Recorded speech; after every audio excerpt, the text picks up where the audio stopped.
Hello everybody and welcome back to the New Mindscape. In this video I'm going to be talking about animism as an operating system. I hope you've watched the film Avatar, which was one of the most popular movies to be produced in the past couple of decades. This film dramatizes the conflict between two operating systems: the materialist, disenchanted worldview of the humans, and the enchanted, animist operating system of the indigenous beings, the Navis, whose culture, as it's imagined in the film, is inspired by anthropological studies of the indigenous peoples of the Amazon basin. Those cultures are animist, and this means that they consider all beings, not only humans, to have qualities of personhood. In the materialist operating system of modern secular culture, the world, all the different beings in the world, all the different events and things that happen in the world may have meaning for humans, but in themselves they have no consciousness, they have no agency, and they actually have nothing to communicate to humans. They are intrinsically meaningless. But many human societies, on the other hand, have conceived of themselves as living in a world that sociologists called enchanted, an enchanted world in which people, animals, objects, and invisible beings all have consciousness, agency, they all communicate with each other, they all influence each other. And so I want us to start thinking about that and to, in fact, use thought experiments to imagine what it might be like to live in an enchanted world, and to think about the process of disenchantment that exists in secular modernity. So animism is really a very typical or quite an enchanted type of operating system. So, and this is the third type of operating system that I've introduced so far in the New Mindscape. And this is based on a scheme that was developed by the anthropologist Philippe Descola. So I've talked about naturalism, which I also define as dualistic materialism, in which all beings share exteriority, the laws of nature, but only human beings have interiority, or subjectivity and agency. So that was the first.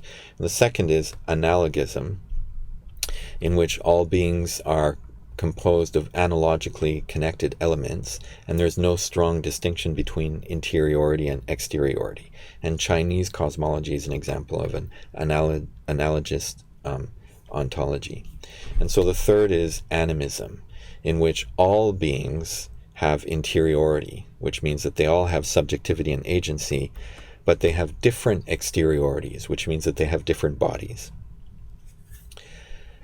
So animism is the ontology of most hunting and gathering tribes, and this has inspired, in the film Avatar, it has inspired the depiction of the culture, religion, worldview, and way of thinking and living of the Navis, indigenous people. In an animist world, humans are not the only conscious beings. All beings, or at least very many of them, including different types of animals, plants, and even landscape features such as rocks, mountains, and so on, all of these beings have consciousness, emotions, desires, and intentions.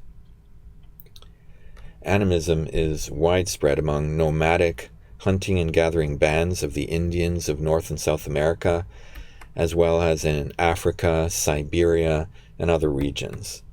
And in most Asian cultures in general, including in China and India and different countries of Southeast Asia, there's also an animist substratum that's kind of underneath, not always visible, but that's always there, underneath the other types of cosmologies and religions that you'll find.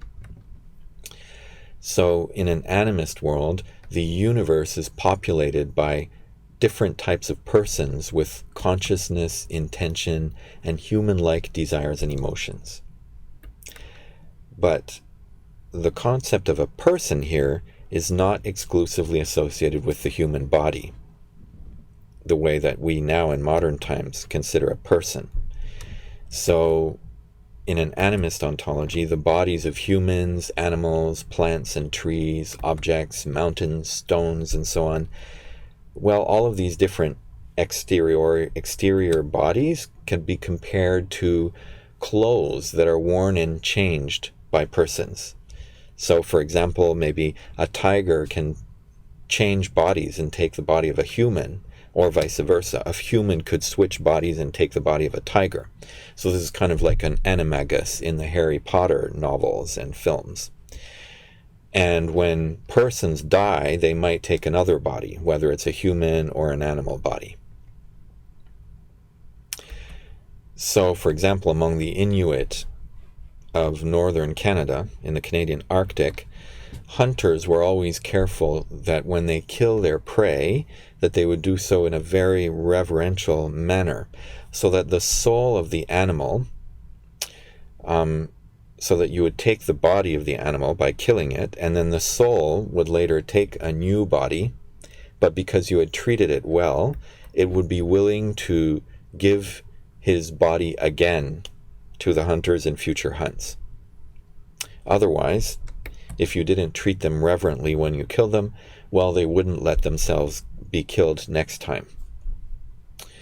So, in an animist world, since all beings are considered to be animated, conscious, and to have feelings, all beings are persons that need to be treated with the respect that humans give each other. So animism is a holistic view of the relationship between man and all the beings of what we call nature. People don't see themselves, or humans don't see themselves as the rulers of nature, but as inseparable components of the whole cosmos. So they consider that humans have their proper place in the world, just as other living forms have their own proper place and their roles. So there's this balance in the cosmos, and humans need to maintain this balance if they wish to survive.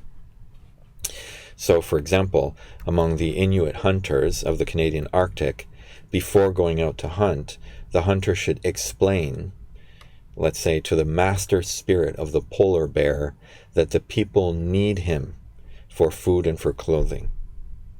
So in a respectful way, the hunter would ask the spirit of the animal to allow himself to be killed, to be taken. After the kill, the hunter would offer a song or words of thanksgiving for the animal's self-sacrifice. And so, if the animal was treated with respect and gratitude, it would reincarnate itself and offer itself again at a future hunt. But if the humans hunt recklessly, forgetting to ask permission and to show gratitude, then the animal spirits would not reincarnate and there would be no more animals to hunt. So this custom shows a deep sense of mutual dependence, reciprocity, and respect between the human and animal worlds.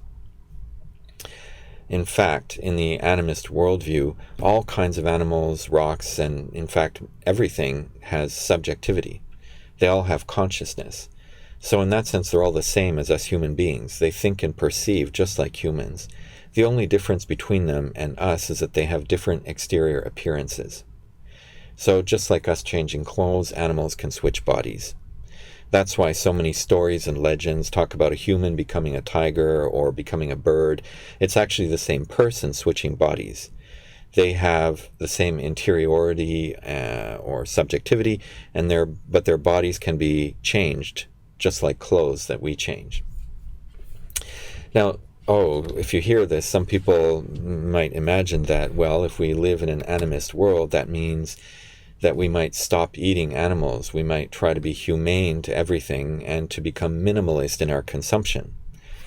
It's as if you might imagine that an animist world is a world where everybody loves, and all the different beings, animals and humans, are loving and friendly to each other. But that's actually not the case at all. In most animist societies, well, they hunt animals, right? They kill them. These are hunting societies in which killing animals is a central part of life. So, well then, wait, I just said that they respect living beings because they treat all beings as persons, and yet they kill them too. So how can we understand this? Well, let's think again of the film Avatar. It can help us to imagine an animist world. So here, the imagined animist world is where everybody, well, you might imagine that everybody's in harmony with nature. But actually, we can see that in an animist society, the natural world, the world out there, is quite dangerous. These creatures, they have consciousness, but they're not necessarily friendly to human beings. So a member of such a society needs to protect himself from the danger of these creatures while trying to establish a trusting relationship with them. So let's again consider the example of the Inuit people in northern Canada. So they're hunters. They're not vegetarian. They don't eat vegetables because there are no plants up there at all. They only eat bears, seals, whales, and so on. But they consider all these animals to have consciousness and intention just like humans. So as they come near, they pray. Before they throw the spear, they look into the eyes of the animal. So let's say they want to kill a reindeer or a caribou. They look into the eyes of the animal and they ask, "Will you give your life to me, please? I need your life so that I can feed my family." Now then, the reindeer may run away, and in that case, that means that the deer refuses the request. But it's possible that the deer doesn't move and that the hunter can kill it. So this means that the deer agreed to the request and allowed itself to be killed. Now the hunter has to thank the deer, saying, "Thank you for giving your life. You sacrificed your life for me, for my family and my tribe." And so the hunter will conduct a ritual, a kind of prayer, and give some kind of offering. So in a sense, giving something back to repay the deer for giving its body, for giving its life to the hunter. So, in a sense, in return for this gift, the hunter, his family, and his tribe must give something back to the soul of the deer. And if they don't do that, then that will upset the deer. It'll think, "Hey, I gave you my life, but you just took it and you didn't even say thank you." So the deer might even get angry, and the angry deer's soul won't come back. It won't be reborn in the form of another deer, and so there will be less deer in the future. But if the deer hunter expresses his gratitude and makes an offering to the deer, then the soul of the deer will come back by being born as another deer. In this way, there will be more and more deer in the future. They'll come back, and there will be more food for the future generations of humans. So this is like give and take. If people do something good for you, but you fail to return the favor, then they might get quite angry, and they won't be good to you next time.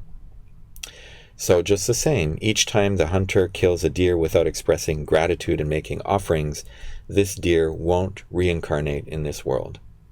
And gradually, the chance of hunting a deer will become smaller and smaller. According to this worldview, then, all these animals, the polar bear, the whale, the deer, and so on, nowadays are becoming upset that humans are coming and killing them without expressing gratitude or giving a gift in return. So there are fewer and fewer polar bears, whales, deer, or so on.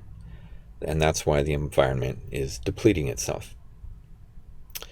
So the point I want to make here is that in the animist worldview, it's not just about communication between humans and non-humans.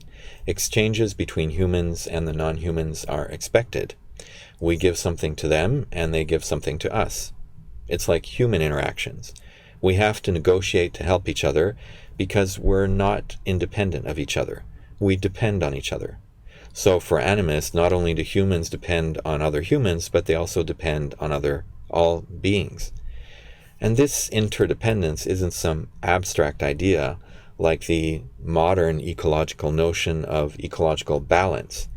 We're independent and we have very specific relationships with specific living beings in the forest who have their own feelings.